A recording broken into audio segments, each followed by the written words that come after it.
Okay, we're live. Hello and welcome from the UK, wherever you are. This is the official book launch of Super Secrets of Successful Executive Job Search. This has kept me busy for the last 9 months or so writing this book, based on my experience. But I'll talk about that in a little bit of time. So thank you for joining me. I know it's late, potentially where you are, but we're going to have a good session. Probably going to last about an hour, where I'm going to talk to you a little bit about some of the things that you can do today to help you stand out in the executive job market. If you're not a senior executive, then don't worry, because the stuff that I'll talk to you about tonight is relevant at whatever level you're at. It's just slightly different if you're at the more senior executive level. So my name's Simon Gray. We're just going to let a few more people come into the room. I've got the chat box to my right. I've got my other screen to my left. So if you see me glancing one way or the other, it's because I'm looking at something important to the presentation. So what I wanted to kick off with, if people could just type in where they're from and what they're looking to get from me tonight in terms of a strategy for their job search or a question that they wanted to ask, that would be really useful. We'll just spend a couple of moments while people join the room. So you should see the chat box, I think, on your right. I should say this is the first time I've used the Webinar Jam platform, so I'm finding my feet as we go. But I'm sure we'll have a successful webinar this evening.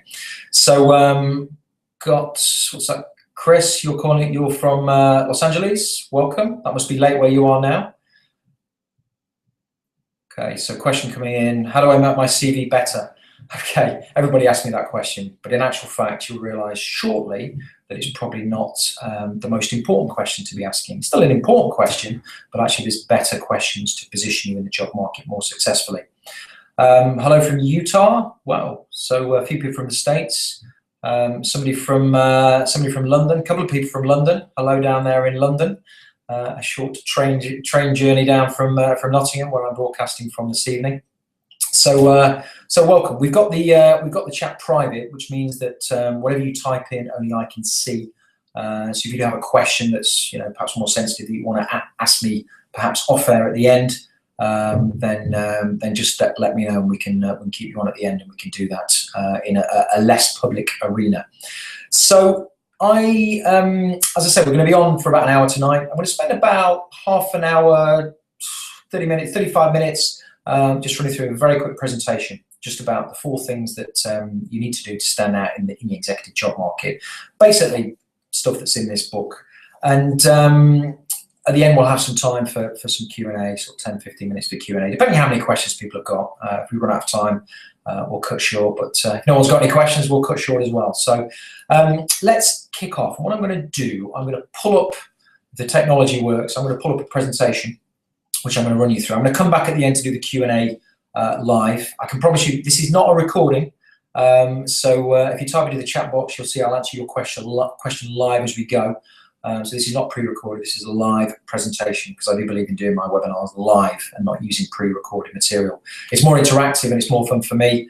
And you've given your time up to join the webinar, so I'm going to give my time up to be here to be as attentive and serve you as best as I can. So let me see how this works. See if I can pull this up. Okay. So hopefully you should see the presentation on the screen. If you just type in the chat box if you can see it. Okay, Chris, you can see it. Alicia, you can see it. Good, good, good. So yeah, welcome to the official book launch. The official book launch of Super Secrets of Successful Executive Job Search.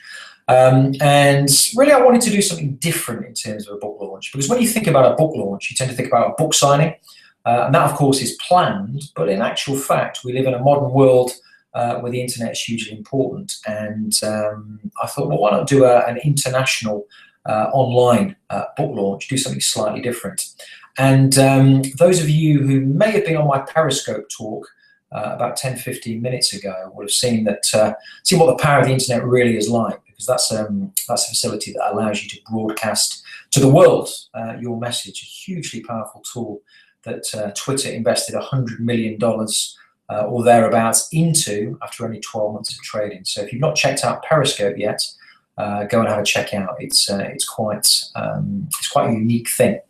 So anyway, let's delve into the detail of what I want to talk to you about this evening. So I'm going to click through, if the technology works, to the next slide. Let's try that again. See, when it's live, you know it's live because I can't change the slide. So hang on a second.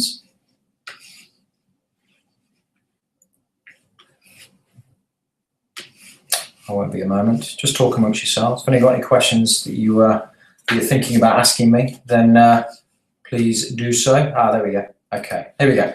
Right, so first slide. Credibility is a hugely important thing, and there is loads of information out there on job market strategies, on how to stand out in the job market. And it's important for those of you that have never heard of me before, never seen any of my stuff online before, that I tell you a little bit about who I am and why what I say should come with quite a bit of impact and stuff that you should be listening to. So I trained as a chartered accountant, qualified with KPMG back in 2000. Didn't really want to be an auditor for the rest of my life, and actually fell into the recruitment industry and spent the next 10 years in recruitment. First as a consultant for a local recruitment company, and then in what was it? Yeah, it must have been September 2008.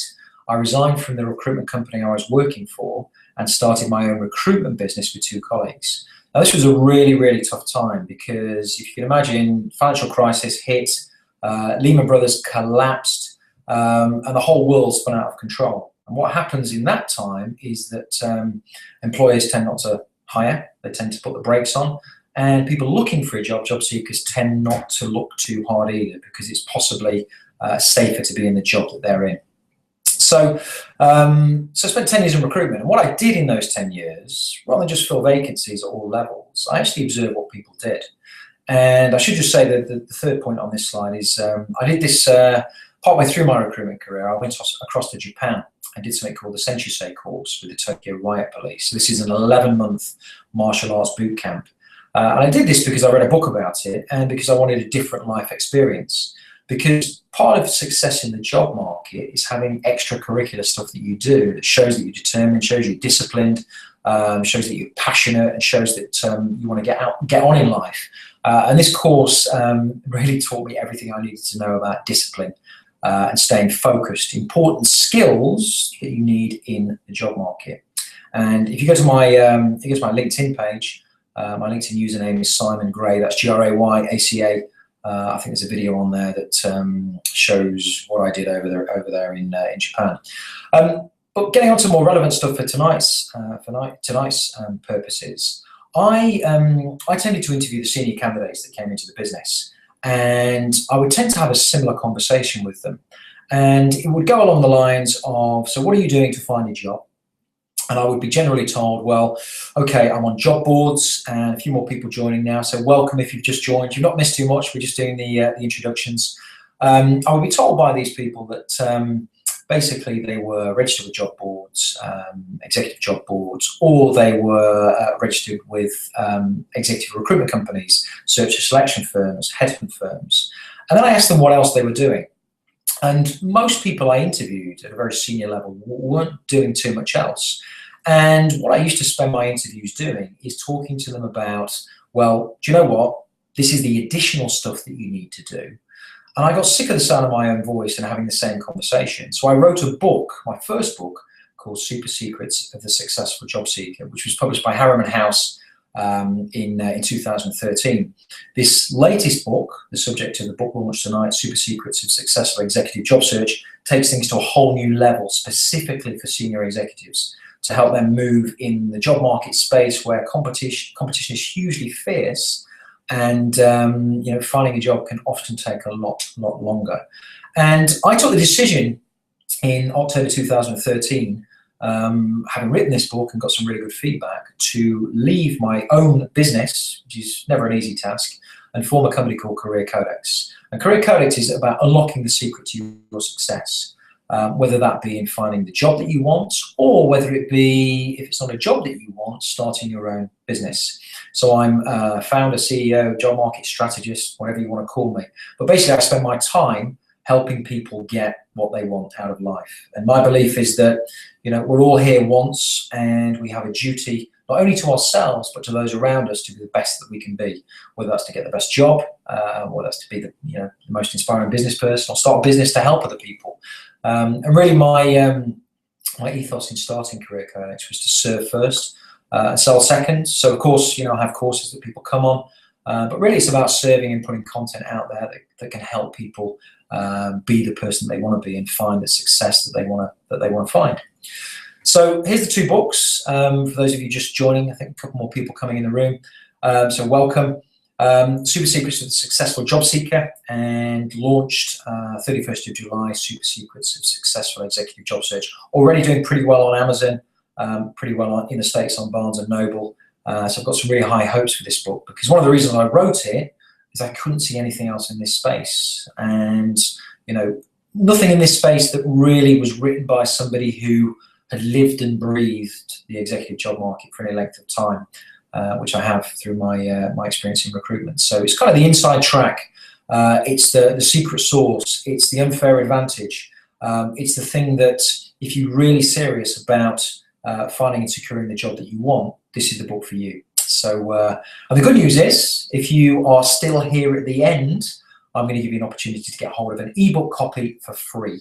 So you don't even need to go and buy it. All I ask in return is that once you've read it, you send me a message or drop me a review on Amazon or wherever else, just to let me know what you thought. That's all I ask. Okay, so some of the reasons for failure in the executive job market. Well, the first thing is too much focus on the CV, because many people believe that the CV is the secret sauce or the magic pill for success, and that final tweak of the CV will be the magic pill that gets the person the job they want. It'll be the magic pill that gets the recruiter's attention. It'll be the magic pill that gets them plucked off the job board and invited in for interview.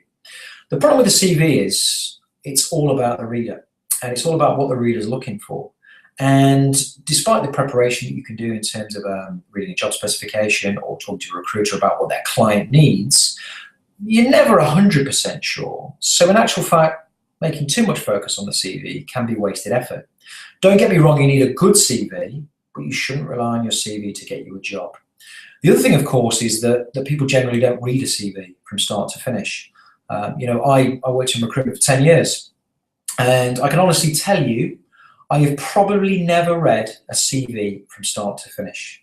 I simply didn't have the time with the amount of candidates that I needed to deal with. And when I was looking for something specific on the CV, I would scan read the CV to get a feel for that and whether it was there or not. The second reason that people fail in the executive job market is they do what everybody else is doing. So if you think about the results that you want in life, if you do what everybody is doing, the mass market, the crowd is doing, you're probably going to get different results. You're probably going to get the same results, I should say. So if you're in the executive job market currently and are not getting the invitations in for interview, you're not getting the response that you want, well, it's probably because you're doing the thing that everybody else is doing. And in actual fact, to stand out and to get hired, you've got to stand out. So you've got to do different things. You need to look at job boards, yes. You need to talk to recruitment companies, search and selection firms, headhunt firms, whatever it is you want to call them, but you need to do different things if you want to get different results. And I talk about this a lot in my book, in the eight steps process to find success, which we're going to come on to shortly. The third reason is that the job market can often be an alien environment. So if you think about a senior executive, worked in a business, could have been a sizable business, have a support team around them.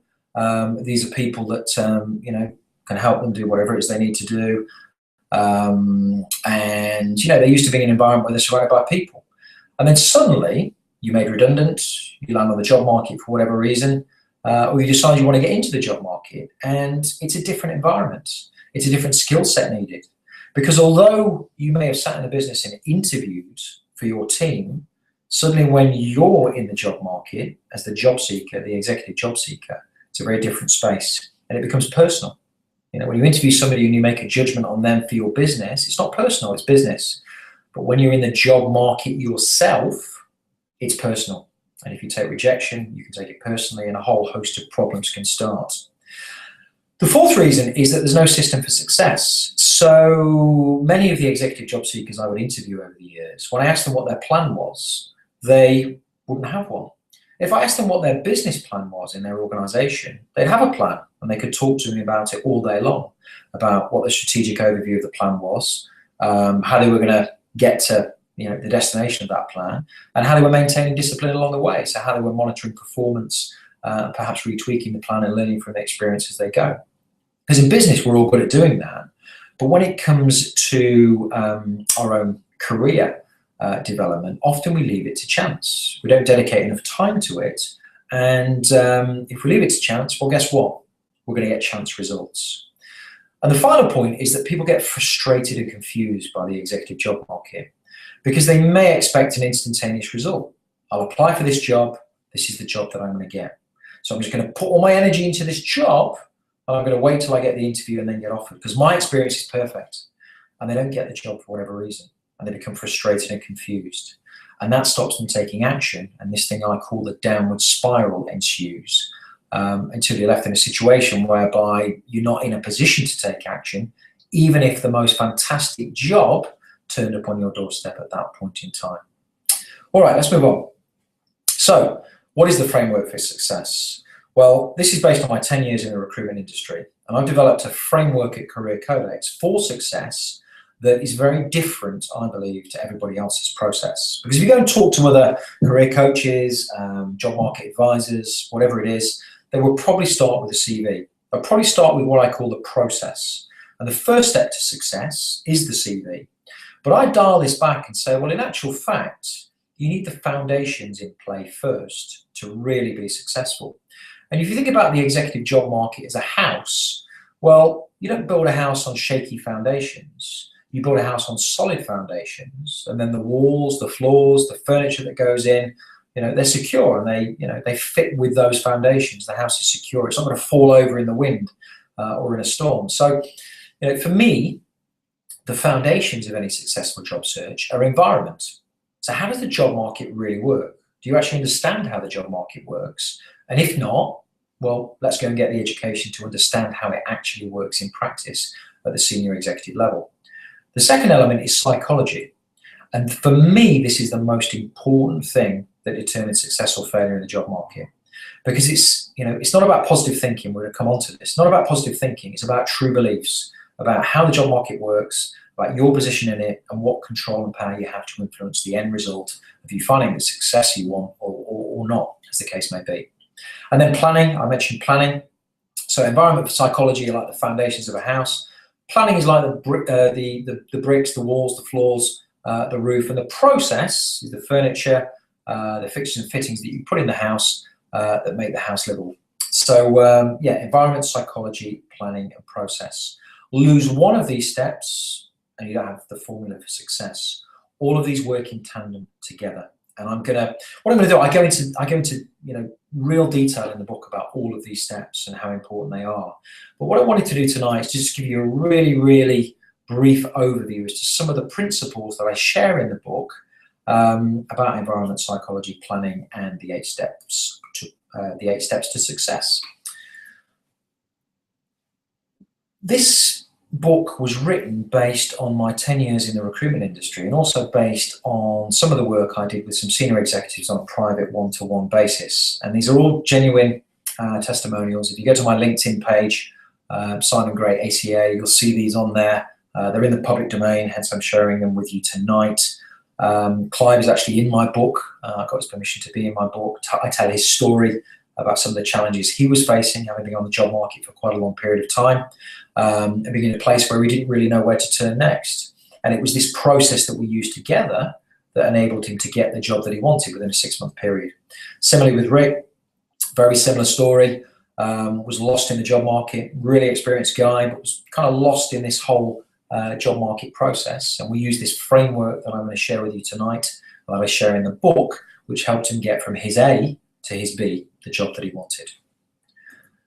Okay, so what you're going to gain from the book, and some of the stuff you'll gain from tonight, albeit we're going to be slightly short of time, you'll understand how the executive job market really works. And in understanding it, you'll be better able to attack it and to get the result that you want. You'll have new and empowered beliefs and thoughts, which means you'll take different action. You'll have a clear plan of attack to move from A, your current situation, to B, where it is you want to get to.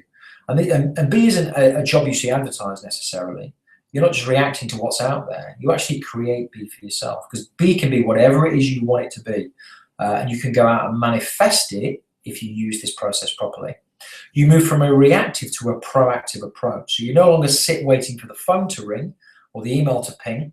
You're in full control of what it is you do day in, day out to get you from A to B in the job market.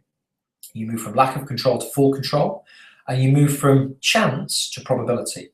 So what I can never do is guarantee that you're going to get the job you want in a 3-week, 4-week, 2-month, 3-month, 6-month period. What I can guarantee is that using this process, you no longer leave your job search to chance, and you actually increase the probability of everything you do resulting in success. So for example, the interview process, you increase the probability of you being offered the job at the end of that interview. You don't leave anything to chance.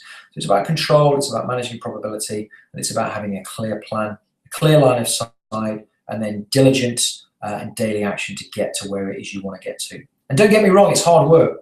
You know, you're not going to read this book and then suddenly have a job. It's about taking the contents of this book and then implementing it, doing the stuff. You know, we all go on courses, and I've done this, many times. You go on a course, you write copious notes, you come back, you get back into the day job, and you don't do anything with it. So that's only part of the story. It's about having the knowledge and then going to apply that knowledge out there in the real world. Let's talk about environment. Okay, there are 5 key players in the executive job market. Employers, these are people that hire you. Executive job seekers, these are the people that compete with you for the job that you want. Executive job boards or job boards, this is when employers and recruiters go and advertise jobs online. Employers advertise directly to try and get you to apply to their job directly, to cut out the recruiter, the middleman. And recruiters are trying to top up their database or find specific skill set for the client requirements that they currently have on their books. Professional recruiters, middleman, middle player in the market. I call job boards and professional recruiters the supporting players. Employers and executive job seekers are the primary players. And professional recruiters and job boards allow employers and executive job seekers to connect. And then you have market makers. Now, market makers is a concept that I created and I badged as market makers. So you won't find this definition anywhere else in relation to the job market. And market makers, as I'll show you tonight, are hugely important and can get you a result far faster than just talking to employers, job boards, and professional recruiters. So let's talk about the employer's experience, or what employers experience. So many people say to me, well, Simon, I'm going to go through the recruiter, I'm going to go through the job board because it's safer, and I don't want to pester an employer. I'd really like to work for that business, but I'm not going to knock on their door. I'm not going to approach them directly because I'm going to be pestering them, and that's not good. And I say to them, well, actually think about how the job market works. An employer, when they need to recruit, generally doesn't have time to do it. It's an uncertain world because when they go out to market, they're not quite sure who they're going to hire, because the person they interview might not be the person that turns up on day one, because we can all be different people on different days. Unless they know the person they hire, well, they're going to base it on a 2-round interview process. So it's fraught with uncertainty. It's often fraught with cost, and that's management cost in going out and doing the process, so opportunity cost. And it's also the cost of the recruitment fee or the job board. And all that adds up to pain. So what employers like to do is to shortcut. And when they're recruiting, they go out and talk to their peer group first. So, as managing director of a business, you go and talk to your friends, your colleagues who are possibly in business as well, and ask them, who do you know? If you get nowhere, we then go and talk to the extended network, your lawyers, your accountants, the people you know in the line of business that you're in, suppliers, customers, whoever, and ask them, who do you know? Only then, if you get nowhere, do you talk to professional recruiters and job boards. Now, that doesn't happen all the time, and some people will go to point 3 straight away. But more often than not, conversations 1 and 2, as I call them, the 3 conversations, will take place. And conversations 1 and 2 are what I call the hidden market. And in my experience, probably 40–50% of the jobs that ever get filled exist in conversation 1 and 2. And this is networking. This is the referral network. And what I teach you to do in my book is how to play in conversation 1 and conversation 2, as well as talking to recruiters in a better way and getting better response from them, just to increase the probability of you finding success and finding the job that you want ahead of the competition, because it is a competition. So think about the 3 ponds. These are the 3 conversations. Okay, so conversation 1 or pond 1 is the peer group. Conversation 2 is the extended network, and conversation 3 is where everybody else is playing, where the job boards are, where the professional recruiters are. So you can see that pond 1 is smaller, pond 2 is smaller. So if you play in pond 1 and pond 2, you have a higher probability of being seen. You're a bigger fish in a smaller pond. Whereas if you just rely on job boards and professional recruiters, you might get lucky quickly, but you tend to be a smaller fish in a bigger pond. So hidden market, mentioned it already. Executive job boards, professional recruiters, what most people see can be reactive. You're waiting for them to come back to you, and you can lack control. Once you identify the hidden market and start to define the job that you want and go out there and approach businesses and go out there and get it, well, you go direct to market, either direct to employer, or you leverage market makers to help you access the hidden market. And in the hidden market, because you're the one taking action, you're proactive and you're more in control. So going direct to employer can be time consuming, can be slightly laborious. You have to define the job that you want. You then have to find businesses in your locality. You have to pick a geography where you're going to target. And then you go out to these organizations individually. And I show you how to do all of that in my book, in the chapter, Getting in Front of the Decision Maker, getting on the radar of the decision maker. Whether a job exists now or not doesn't matter, because when a job does exist and it's advertised, well, everyone knows about it. So this is about putting yourself on the radar of the businesses that you want to work for and where you can add value, whether they're hiring at this point in time or not. So I mentioned market makers. So why do market makers matter? What are market makers? Well, market makers are powerful individuals who are well connected in a particular industry sector. So they could be a non-executive director of a number of companies. They could be a leading light, an influential figure, a speaker in the manufacturing world. They could run a manufacturing network if it's the manufacturing space. One of the things I do, I run a business networking organization where I have 230 business members or organizations in my group. I'm technically a market maker because I have access to 230 businesses. And if there's 2 or 3 contacts that I have in each of those businesses, that's quite a lot of people. And from time to time, they ask me, Simon, who do you know? Who can you refer into my business? Happened a couple of days ago. Somebody looking for a senior executive in their business. Who do you know, Simon? Because actually, I don't want the uncertainty. I want somebody to recommend somebody into my business, because then I have more certainty about that individual's ability to perform, not just at interview, but actually in the job. So market makers can run networking groups, they can be business coaches, they can be non-executive directors, they can be leading lights in a particular industry space. And if you build a relationship with a market maker and you meet with them on a regular basis, virtually or face-to-face is always better, then when they're out talking to their businesses and somebody says to them, well, who do you know? Who do you think they'll think of? Who do you think they'll think of? They'll think of the person that is, most important. The person they have most knowledge of, which is you. So it's really important that you think about accessing market makers and going out there to market. Okay, so let's move on. Let's talk about psychology, most important thing in the job market, because it's not about positive thinking. It's about beliefs. So if you believe the job market is a bad place because of what you read in the press, what other job seekers at your level tell you, well, you'll think it, and as a result, you'll take minimal action, because what's the point? There's no jobs, what's the point? Or there's very few jobs at my level, what's the point? I'm not going to waste my time. The wrong way to think, the wrong thing to believe. And the way I like to illustrate this is to talk about Google, because everybody uses Google, biggest search engine in the world. And if you were looking for something and you typed it into Google, well, Google would serve up search results in line with what you type in. So if you typed in the job market is a bad place, the executive job market is really tough, well, Google would serve up results for you that reaffirm that said, well, yeah, of course, Simon, the executive job market is tough. That's what you searched on. That's what I'm going to give you. So if you believe this stuff, what happens is you look for this stuff everywhere. Your brain's a search engine, and you reinforce this negative belief, this inaccurate belief. So if you change your belief, then you change your results, because your brain will serve up reinforcing beliefs that will support more positive beliefs, that lead to more positive thoughts and lead to action. And action is where it's at. I said earlier, you can come on this webinar tonight, you can take all this on board and think, wow, this is good, or whatever you think. It doesn't really matter, but whatever you think, if you think it's good, and then you go away and you don't take the action. You don't read the book, you don't take the action. Well, you're not going to get the results. So beliefs fuel thoughts, fuel actions. So how do you change your beliefs? Well, you can do it, but part of it is about looking at yourself from a position outside of yourself. And that may sound quite complicated, but I talk about how you do that in the book. And it's about you taking responsibility.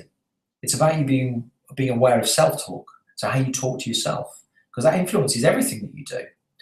It's about how you practice detachment, okay? Because we all think about what happened yesterday will impact what will happen today, or we'll be happy when something happens tomorrow. And you have to detach from the past and kind of forget the future to a certain extent and focus on the moment. Otherwise, you'll, I don't know whether any of you have seen this film, Bruce Lee, Enter the Dragon. It says, focus on the finger, otherwise you'll miss all the heavenly glory. And what he means is you've got to focus on the moment you're in now, not everything else that's going on. So you have to practice detachment. Got to focus on the process, not the prize. If you just focus on the prize of a job and you get rejection, you're going to quit. If you focus on the process and improving your process and doing your process to the best of your ability, and less so on the prize, although you define the prize, and I'll come on to that shortly, then you're just going to keep going, and you learn from the process, and you'll keep going. And I use a gym analogy in the book about how people go to the gym, and those that focus on the immediate weight gain or focus on the immediate muscle gain tend to quit. Those that focus on going to the gym, doing their exercises for half an hour, 45 minutes, 3 times a week, get the results. But they don't focus on the result every single day because they know it's going to take them a little bit of time to get there. And of course, you've got to put yourself on the pedestal. Just because you're in the job market doesn't mean you're in a bad position. Doesn't mean you're in a weaker position to somebody in a job. It just means that you're, if anything, you're available. You've got skills and experience to offer the wide world. So you have an opportunity really to add value to a business. And you have to think about that and think in that way when you approach a business. I'm not here trying to force myself upon anybody. I'm here to say, I have skills and I can add value to your business, and this is how. And that's a completely different mindset. You put yourself on a level playing field, an equal pedestal to the employers, the recruiters, and whoever else is out there that can help you. This is possibly one of the most important things in the book. And I'm going to go over it very, very quickly because we don't have time to do it tonight. But it's called the Executive Jobseeker Dichotomy. And it has 2 parts. And it's a dichotomy because most people in the job market believe and do the opposite. So first thing is that your success in the executive job market has nothing to do with the job market. It has everything to do with you. And this starts with the environment and the psychology stuff I've spoken about.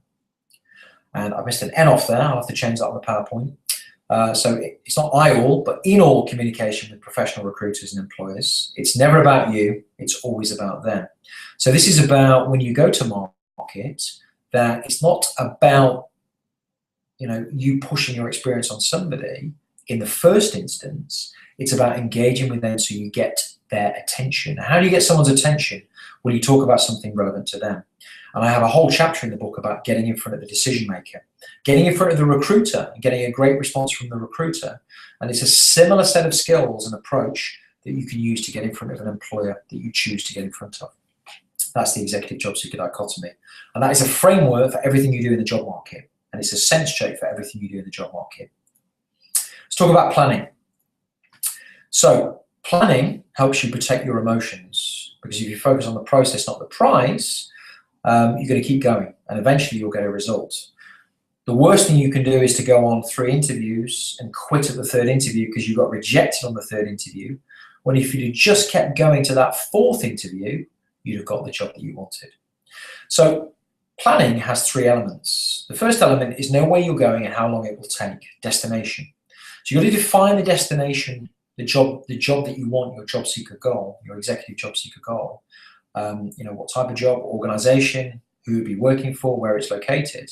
And you have to do that for yourself so you know where to focus, but you also have to do that so that when you go and talk to an employer, you can convince them that you've thought about what it is you want and you're not just there because you want a job. Destination has a second element, which is time.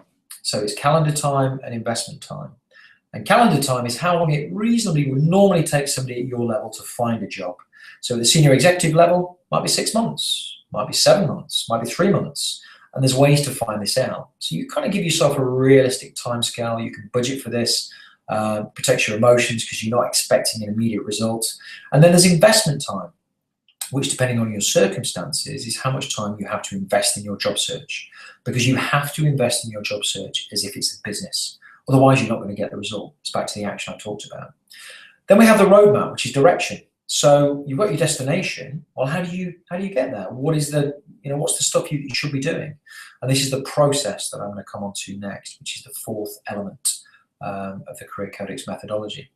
And then finally, discipline, because we all take knocks. So when we take knocks, how do we keep going? How do we keep motivated? How do we stay positive? Although I don't believe in positive thinking, you've got to stay positive, and that's down to your beliefs. How do you maintain those beliefs that I've spoken about? And what I show you to do in the book is how to put together a personal executive job seeker plan that allows you to do that, and allows you to stay on course and get the result that you want within a specified period of time. And it's amazing, one of the guys I was working with, client who I showed you earlier on the testimonial. We worked out that his calendar time was probably about 6 months, and it was no surprise that at the 5 or 6 month period, started to get a lot of interest in the job market, and a number of things started to come along at once. But that wasn't just down to instant gratification. That was down to doing the job for that 6 months. So building that pipeline to get the result at the end of that period that we defined. So your personal executive job seeker plan is all important. Okay, so finally, process, the fourth element, the 8 steps to success. So what are the 8 steps? Super executive CV or resume. So how do you put a CV together that gets people's attention? How do you write a cover letter? Cover letter is not about you, it's about the person you write it to. And that's where people go wrong. They also rework their CV into the cover letter. And again, it's just another document for an employer or a recruiter to read. Excuse me. Next is about getting in front of decision makers, recruiters, employers, market makers. For the first class executive interview and how you control the interview. So my belief and my experience, I've done this myself when I've interviewed for non-exec roles, is you go along and you control the interview from start to finish. And the person who interviews you doesn't know you're doing it, but you are. And if you control the interview, you are more likely, you have a higher probability of getting the result that you want. Number 5, the online executive. So the hidden market exists on the internet, LinkedIn principally for senior execs. What does your online presence say about you? And are you using online tools proactively as a proactive engagement tool to access the hidden market? Effective executive networking. So this is virtual networking events, physical networking events. How do you get the best result from networking events? This is where you meet market makers. These are the key to getting the job you want quickly, getting recommended quickly in the hidden market. How do you innovate to stay ahead? I'm a big believer in lifelong learning. And what you'll find is in the job market, things evolve. So you have to learn from your experience in the job market and feed that back into your plan. So you get better and better and better.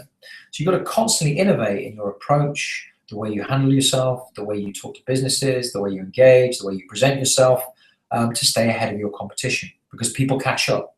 So I'm constantly innovating in Career Codex to give the best and the latest advice, the real world advice. This is real world advice, not textbook theory, of how to find success in the executive job market. And then, of course, handling the offer and negotiation stage. So once you've got to a position whereby you've got a job offer, then this is where you start your negotiation. This is the power switch. And it wouldn't be right to get to the end of the process and not negotiate for a better deal. You've worked hard. This is the return on your investment. So I show people how to handle the offer and negotiation stage properly and professionally, because employers do expect you to do it, particularly at a senior executive director level. It's expected you can negotiate. So if you don't, kind of raises a question. So there we go. That's the 8 steps to success. I'm just going to jump into the first class executive interview and into a few things in that chapter that are important. So I talk about the staircase of preparation and having a 90-day plan that you present at interview. So staircase of preparation is what you do in advance of the interview, and the culmination of that preparation is the 90-day plan. So when you turn up at the interview, you already have a plan as to what you would do in that job for the first 90 days, the first 3 months. And you offer to share this. And if the interviewer is willing for you to share this, you talk through it and you caveat it, because it's only what you can see from the outside looking in.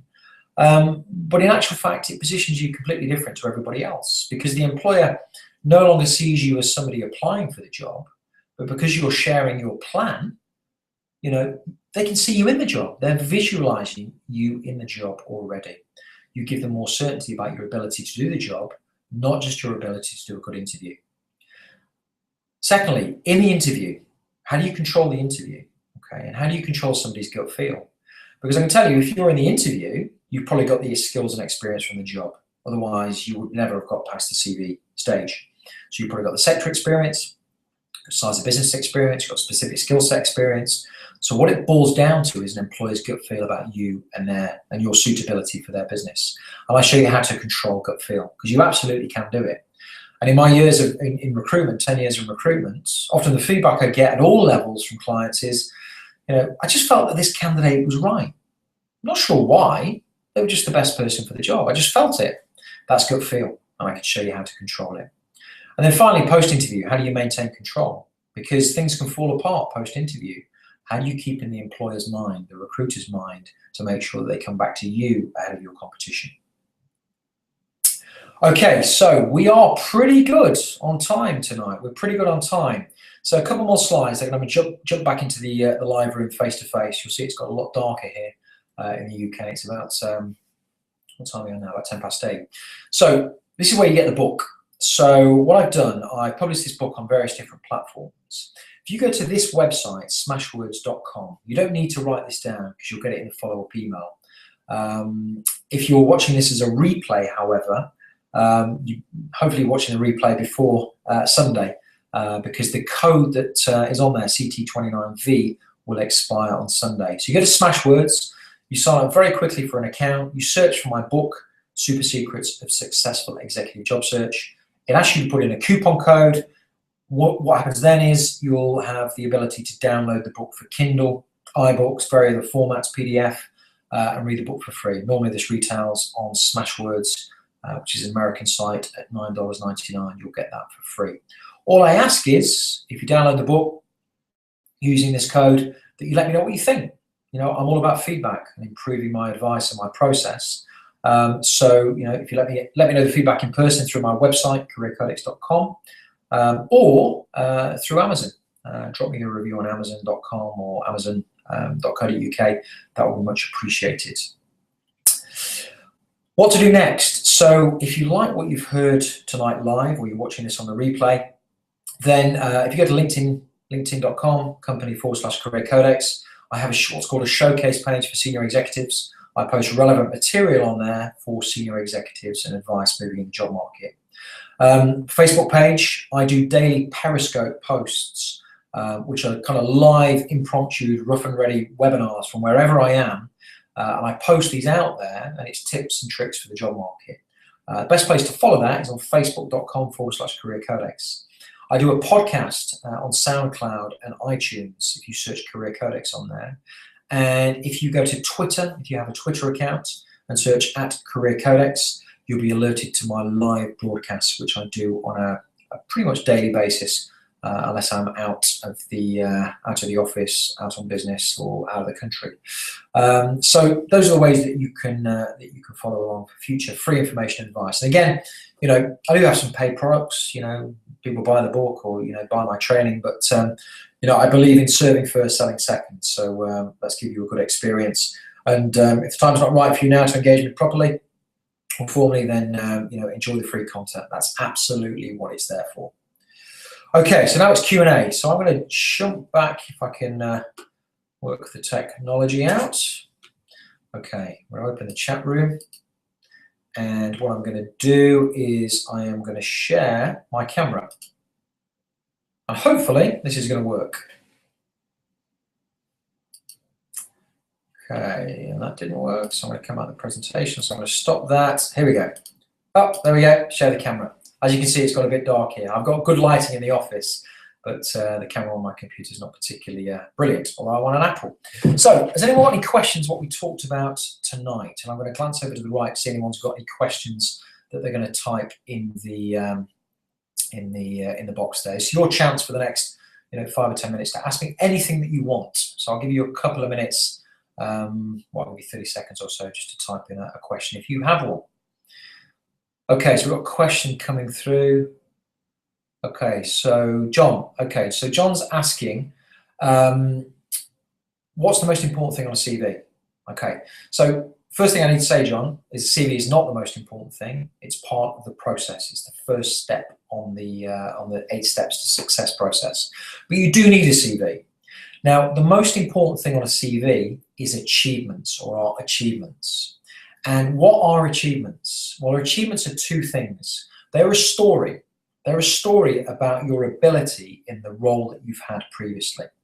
So, when an employer, particularly at the senior executive level, is looking to hire you, they want to see that you've got a track record of success previously, that you went into a business, you did something, and there was a quantifiable outcome. That's an achievement. And it's a story. So good stories have a start, a middle, and an end. So your achievements have a start and a middle and an end. And that's what you communicate on a CV to demonstrate you have the right skills and experience for that job. So achievements are more than responsibilities. Responsibilities tend to be what you do on a day-to-day basis, where achievements have the wow factor and the things that you do over a period of time, or are one-offs that you don't tend to do every single day of the week. It's all in the book. So download the book and you'll see how to put an achievement together. But achievements are the most important thing. Absolutely. And then with a CV, with the achievements, the second part is your achievements help tell the person who's potentially going to interview you what they should be asking you. So they're a signpost to interview is what I call them, a signpost to interview, because the interviewer will focus on them. And anyone who's been in a competency-based interview will know that the interview will tend to focus on achievements, because they're the things that they can delve into and explore your experience in a lot more detail to really uncover what you are all about and what you can potentially bring to their business. Okay, that answers your question. Okay, good. Okay, so somebody's asked me about competency-based interviews. Okay, so competency-based interviews are things people get terrified of. It's tell me about a time when, or tell me about experience when. And then what happens is it's a bit like a funnel. So the interviewer asks a question, a broad question, and then drills deeper to try and get down to some evidence-based stuff that they can then mark and assess you on based on certain competencies, whether it be leadership, decision-making, whatever it might be, to grade you on those against other candidates. So competency-based interviews are nothing to be scared of. And in actual fact, if you spend the time positioning your achievements correctly on your CV, your achievements, by their very nature, are things that you're confident in talking about and things that you're confident in being, asked questions about. So competency-based interviews, nothing to fear. And the way you answer them is exactly how you put an achievement together: start, middle, and end. Or I call it, context, action, result, CAR. What was the situation? What was the context? What did you do? And if you did it as part of a team, what was your contribution to the team? And what was the quantifiable result? And the quantifiable result is the punchline. That's the really important thing. Okay, a couple more questions coming in. Just glancing to my right.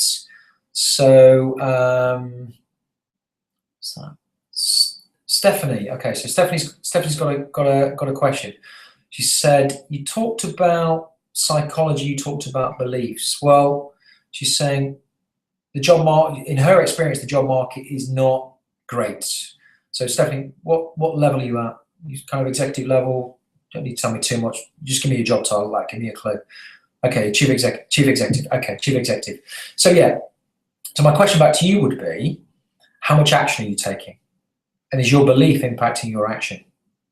And the second question I would ask you, are you taking the right action? You know, I've alluded to some of the right action tonight. So one of two things are happening. Either your beliefs are stifling your thoughts, which is impacting your action, which is stopping you get the result, or you may be taking the wrong actions. So have a read of the book. You can download the book for free. You'll get that in the follow-up email.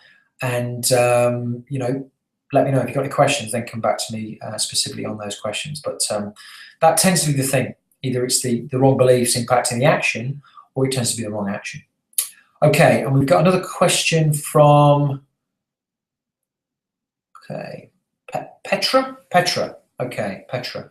So unusual name, but welcome.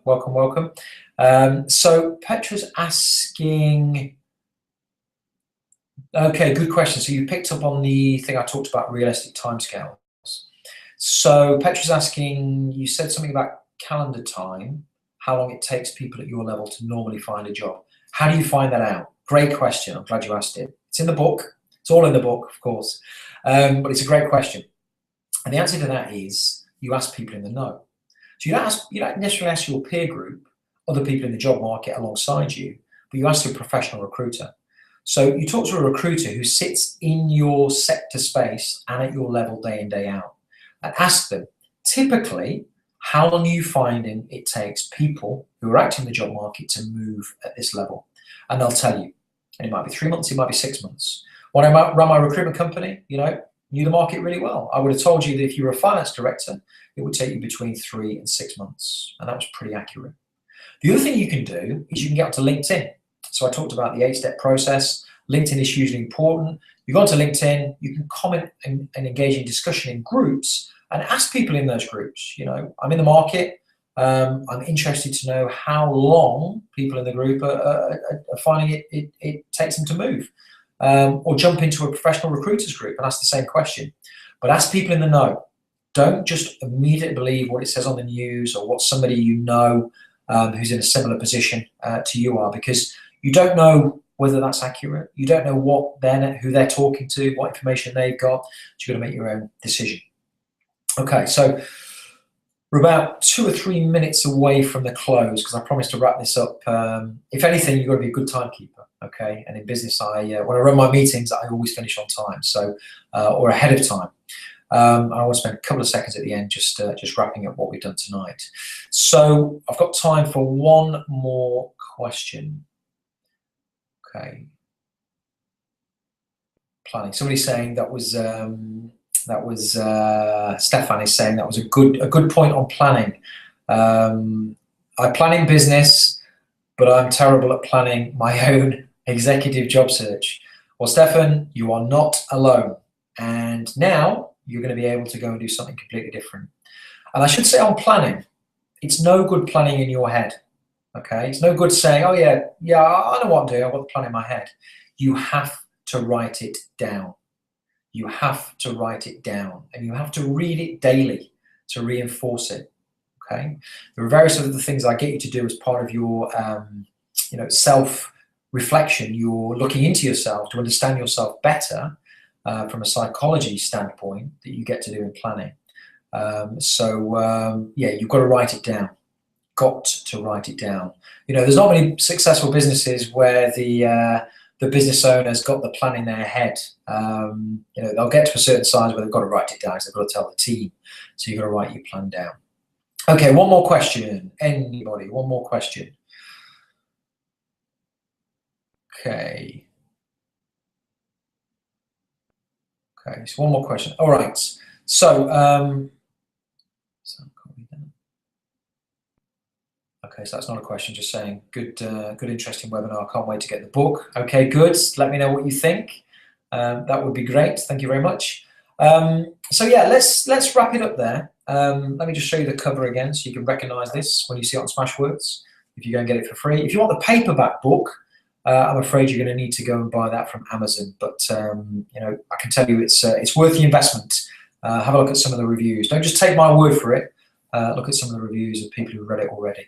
So this was the official book launch of Super Secrets of Successful Executive Job Search. Everything you need to know to find and secure the executive position you want, not just the position you see advertised. It's how to stand out in the executive job market ahead of your competition. It's how to decide what it is you want, yeah, to really step back and decide what it is you want. It's then about how you go out and find positions in line with what you want. And finally, it's about, having found those positions, how you increase the probability of being offered that job ahead of your competition. My name's Simon Gray, and I'm truly grateful to you all who've joined me this evening. Wherever you are, I'm sure it's quite late. It's getting late here now in the UK. It's time for me to shut down for the day. It's very late in the States. I know we've got a few people on from the States. Australia is probably early morning. I think we've got one person on from Australia. So thank you ever so much. Please get hold of the book. That's what this is all about. Let me know what you think. Pop me a review on Amazon. You'll see in the follow-up email, I've got the LinkedIn, the Facebook page.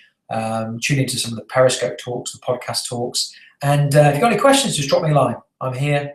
I respond to my own email, and it would be great to hear from you. So I'll bid you a good night from the UK, and the very best of luck with everything.